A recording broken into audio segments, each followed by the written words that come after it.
Halo guys, berjumpa lagi. Sebelumnya selamat menunaikan ibadah puasa bagi kalian yang menjalankannya. Topik kali ini kita bahas Ustadz yang viral kemarin loh guys. Banyak yang bilang katanya sih kena azab. Yuk kita lihat cuplikan berikut ini guys, supaya tidak gagal paham. Emang kita mesti bersyukur sama Allah. Ini saya lagi sejauhan cuci lidah dulu kayak sobek. Akhirnya ngomong ini disimpan lidahnya. Nah, ketika saya simpan lidah nyaman, nggak sakit. Cuman nih itu kayaknya nggak normal. Nah, kalau selain normal sakit.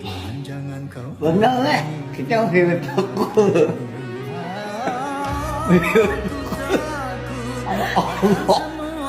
Kalau enggak, aja Masya Allah lah dikasih sariawan 3 tongkat luar. Gede, usia lidah, ampun. Sebelumnya, bagi kalian yang belum kenal, ini nih Ustadz Yusuf Mansur. Biasanya sih kalau ceramah suka minta harta dengan cara paksa gitu loh guys, buat disedekahkan katanya.